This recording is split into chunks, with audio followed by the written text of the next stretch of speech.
Hello, Chattanooga. Here's a quick look at today's top stories. First of all, residents and business owners in South Pittsburg are cleaning up after the town was blasted by a flash flood. The parking lot was clear, and then next thing I know, it was coming across the parking lot fast as it could have ever come, I guess. And when it hit the wall down here on these other apartments, it was coming up it rose plumb up to the bottom of the windows down there. It was bad.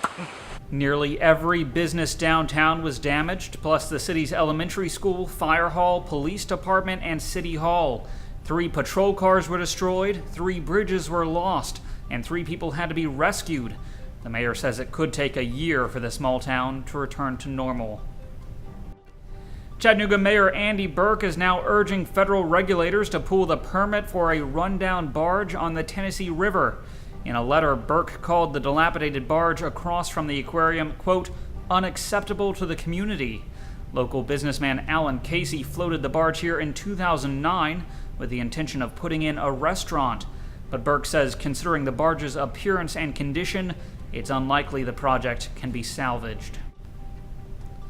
2 Chattanooga County officers say their First Amendment rights may have been violated after they lost their jobs. Jeremy Reese and Josh Brock published a pamphlet called Uncle Wiggies' Secret Guide to Dealing with Police.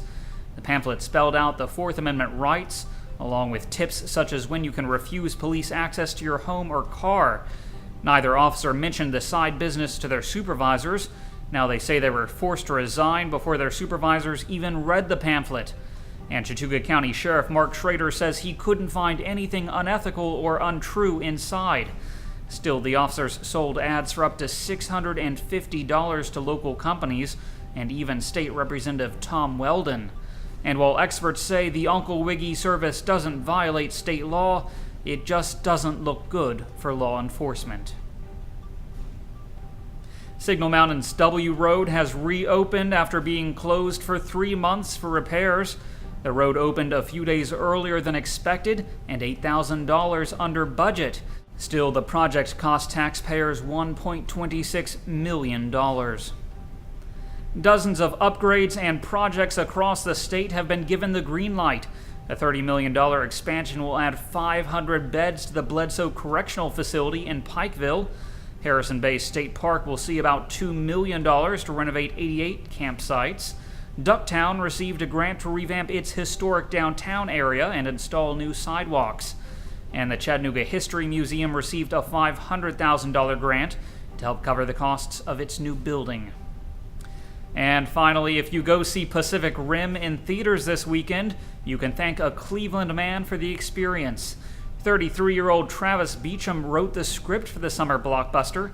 Beecham graduated from Cleveland High in 1999 and moved to California in 2005. His first big movie script was Clash of the Titans, but his parents say this is the biggest one yet. And turning to weather, today will be mostly sunny with a high near 87 degrees. The low tonight will be around 67. I'm Harrison Keeley. For more on these stories and updates throughout the day, follow us on Facebook and visit timesfreepress.com.